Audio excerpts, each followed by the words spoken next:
요건 이제 AMD도 보시다시피 새로운 칩에 대한 AI 로드맵을 1년 단위로 앞당겼습니다.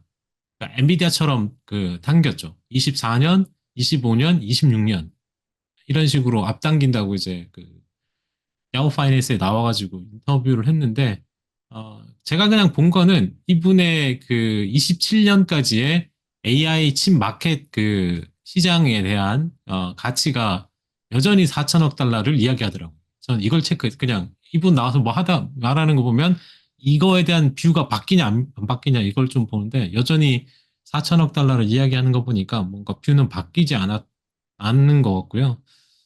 여기 뭐 이런 그 테크 쪽에 종사하는 사람들은 당연히 단기적인 트렌드는 고려를 안 하죠. 그죠? 그래서 이제 장기적인 그런 큰 그림을 보는 것이 더 중요하다. 뭐 이런 이야기를 했고, 어, 현재 그 5년 전에 예상했던 것보다 오늘날 더 중요하고 더 커졌다. AI 쪽에. 그래서 5년을 위해 큰 베팅을 지금 하고 있다. 특히 이제 엔드 투 엔드 AI 쪽에 뭔가 보일 수 있다고 좀 보고 있는 것 같습니다. 그래서 이런 그 소위 이 테크 쪽에 어떤 거물이 나오면 그 사람의 뷰가 어떤지를 가끔씩 변화가 있는지 살펴보면은 좋을 것 같습니다. 아, 앞서 그 이야기 했던 것 중에 이제 그 마이크로소프트, 그러니까 골드만삭스 뭐 그런 것도 하고 있는데, 그건 뒤에 하고, 마이크로소프트의 AI 하드웨어 쪽에 지금의 어떤 과정들을 좀 한번 다시 되짚어 보면은요, 어, 원래 그 마이크로소프트가 이 엔비디아, 그러니까 엔비디아를 쓸 수밖에 없었던 그런 그 대부분 하이퍼스케일러들이 다 그렇죠. 지금 이 엔비디아의 지배력이나 공급망의 제약 때문에 이걸 쓸 수밖에 없었어요. 근데 왜 그러냐? 그냥 그 이쪽이 좋은 부분이 있고 또 하나가 우리가 다 아는 쿠다하고 요거 이 쿠다에서 AMD의 이제 ROCM으로 전환하는 데 있어서 어려움이 있었죠. 어, 결국에는 이 쿠다라는 에코시스템 힘이지만 요 전환이 어려우니까 어떻게 했냐면은 나민이라는 기업에 투자를 했습니다. 요 그러니까 쿠다에서 ROCM으로 이제 그 ROCM에서도 돌아갈 수 있게끔 컴파일 해주는 회사, 해석해주는 이제 회사인데요. 이, 이 회사를 해서 90에서 한 95% 정도, 소위 말해서 이제 할 수 있었지만, 그 나머지 부분에서 되게 이제 오류가 조금씩 나도 상당히 그 개발자가 또 수동으로 달라붙어가지고 뭔가를 해야 되는 부분이 있었기 때문에, AMD로 이제 그 마이크로소프트가 엔비디아의 공급 제약성이나 이런 가격 이런 것 때문에 AMD로 넘어가려고 AMD를 일부 하려고 했지만 요 문제가 또 있었기 때문에 AMD에서 또 어디로 넘어갔냐? 그러니까 이게 그냥 막 한 게 아니라 마이크로소프트는 순서대로 내려왔대요. 그래서 이게 안 되다 보니까 자체 칩 개발까지 이제 가는 거죠.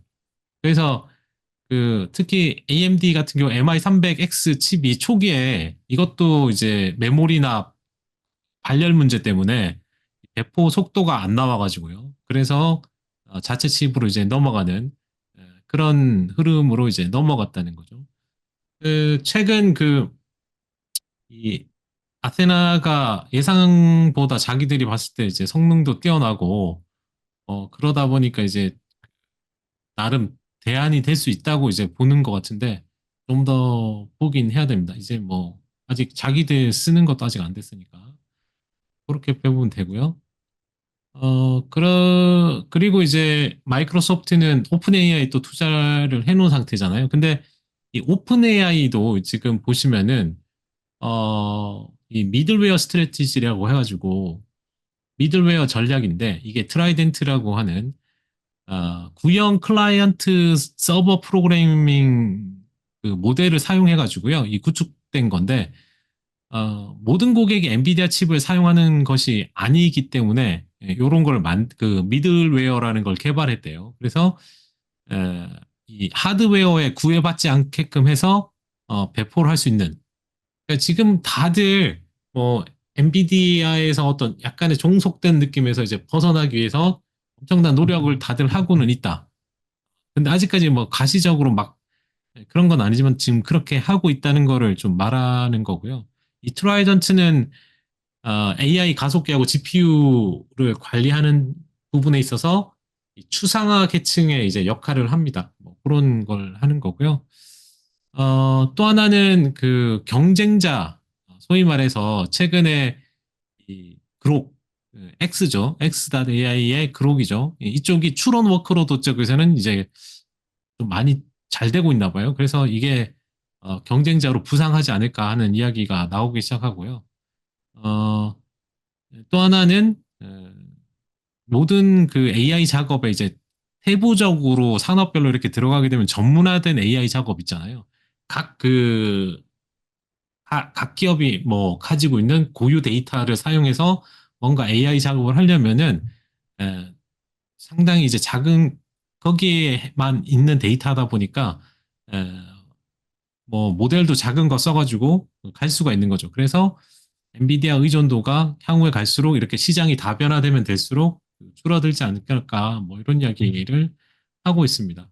하지만 그 뭐 하이퍼스케일러급들의 이제 엔비디아에 대한 의존도가 줄어드는 건 사실이지만 여전히 선도적 위치에 이제 있을 걸로 보는 게 대다수의 의견이고 다만 이제 그 헤테로지니어스 즉 이기종 컴퓨팅이죠. 이게 이제 칩을 뭐 순수 엔비디아 거만 쓰거나 그러지도 않을 거고 서로 이제 다른 공급 업체들 걸 다 좋은 것만 넣어가지고 뭐 이렇게 만드는 쪽으로 가지 않을까 이런 쪽에 그러니까 트렌드가 있을 것 같다는 거죠. 왜냐하면 성능도 좋아야 되고 비용도 괜찮아야 되고 가용성도 있어야 되는 그러니까 그 최적의 조합을 이제 찾는 헤테로지니어스 컴퓨팅으로 이제 향후에는 나가지 않을까 이렇게 지금 보는 것 같습니다. 어 그래서 이제 그 이어서 이제 그 골드만삭스에서 하는 컨퍼런스에 케빈 스캇이라고 하는 CTO 분이 이야기한 것 중에 뭐 특별한 거는 아주 특별한 내용은 없지만 그러니까 AI라는 것도 AI 개발도 이제 초기 여전히 초기라고 생각하고 지금은 단순한 도구인데 이런 그 플랫폼으로의 진화 쪽으로 이제 넘어가야 되는 거죠. 그다음에 발전 아직은 초기 단계지만 속도는 엄청 빨라지고 있다. 이렇게 보시면 되고요. 그래서 이 AI 쪽의 인프라를 지원하는 인프라를 구축하는데 여기에 상당한 잠재력이 있고 개선 여지가 있다. 그렇게 보시면 되고요. 어, 다들 앞서도 있잖아 플랫폼으로 진화라고 했으니까 이 플랫폼을 만드는 데 집중한다. 이렇게 보시면 돼요. 개발자가 소위 말하는 더 짧은 시간에 더 많은 것을 달성할 수 있도록 이렇게 해주는 거고요. 그런 그 인프라를 구축하는 거죠. 이렇게 보시면 되고 그다음 이제 에, 이 혁신에 대해서 AI 혁신에 대해서는 이제 과대 광고에 너무 휩쓸리지 말 것을 이제 이야기하고는 있지만 어, 장기적으로 시간이 갈수록 AI가 더 강력해지고 능력이 뛰어날 것 같다. 이렇게 이야기하면서 이 혁신적인 프로젝트에 이제 집중하도록 자기가 장려를 하고 있는데 향후 몇 년 안에 소위 말하는 복잡한 문제를 해결하는데 AI가 이렇게 사용되는 그런 시대가 이제 올 거라는 거죠. 지금은 이제 되게 단순한 그 문제인데 그 시간이 그렇게 오래 걸릴 것 같지 않다고 보는 것 같고요. 또 향후 전망에서도 마찬가지죠. 그러니까 몇 년 안에 이제 업데이트나 개발을 통해서 AI 기능이 이제 올라갈 걸로 이제 보는 거고요. 자기가 봤을 때, 이 AI 개발 물결 속에서 수조 달러 규모의 기업이 등장할 수 있다. 그러니까 새로운 뭔가 이 기업이 나올 수 있다는 거예요, 여기서도. 그러면은 기존은 수조 달러 기업들이 수조 달러는 의미가 없잖아요. 그러니까 밑에서부터 뭔가 이제 앞서 봤던 복잡한 문제를 해결하거나 어떤 혁신적인 그런 프로젝트를 잘 하는 기업이나 뭔가 이런 부분에 이제 중대한 부분에 있어서 뭔가 나올 수 있다는 거죠. 그래서 이게 뭐가 될지를 계속 찾아봐야겠죠, 그죠? 없는 데서 이제 수조 달러면은 거의 뭐 최소 10배, 많게는 100배짜리 기업이 나오는 거니까 이런 부분을 좀 잘 찾아보는 게 좋지 않을까 싶습니다. 그다음에 이제 이번에는 구글에서 이제 구글 클라우드 CEO인 이 토마스 쿠리언이라는 사람의 그 내용인데요. 여기도 구글 같은 경우도 자기들은 이제 AI 리더로서의 역할을 쭉 해왔고, 현재 하드웨어나 뭐 소프트웨어 모두 쪽에서 이제 강력한 역량을 보유하고 있기 때문에 이 부분의 리더십을 계속 가져왔다. 그 다음에 수익화 이야기를 자기도 알고 있는지 수익화 부분에 대해서도 토큰 기반으로 수익화하고 있는데, 추가 서비스도 요금 부과를 하고 있다. 그래서, 소위 말하는 이 디스톨레이션이나 파인 튜닝이나 뭐 어댑션 이런 이게 이제 뭐 우리말로 이제 증류인데 이게 뭐냐면은 AI하고 머신러닝에서 생각해보면 이게 날리지 디스톨레이션이라고 소위 말하는 이 그러니까 거대 모델 있잖아요. 큰 모델을 이제 이 교사 티처라고 한대요. 그러니까 복잡하면서 큰 모델을 이제 티처라고 하면 요런 디스톨레이션 이렇게 더 작고 이제 덜 복잡하고 이러한 모델, 그러니까 선생 모델에서부터 학생 모델로 이렇게 복제되는 거죠. 필요한 것만 복제해가지고 다시 훈련시키는 그런 겁니다. 그래서 큰 모델에서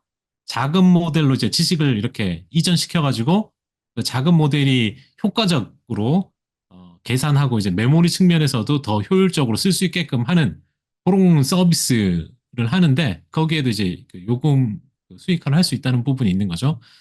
지금 약 200만 명 이상의 개발자가 자기들 플랫폼을 사용하고 있고 이게 실험단에서 머무는 게 아니고 지금 실제 사용으로 이제 전환하고 있다. 이렇게 이야기하고 있습니다. 이 현재 이 플랫폼, 그러니까 앞서 마이크로소프트도 이제 플랫폼이라고 있고 구글도 이제 이걸 플랫폼으로 AI를 플랫폼으로 이제 보는 거죠.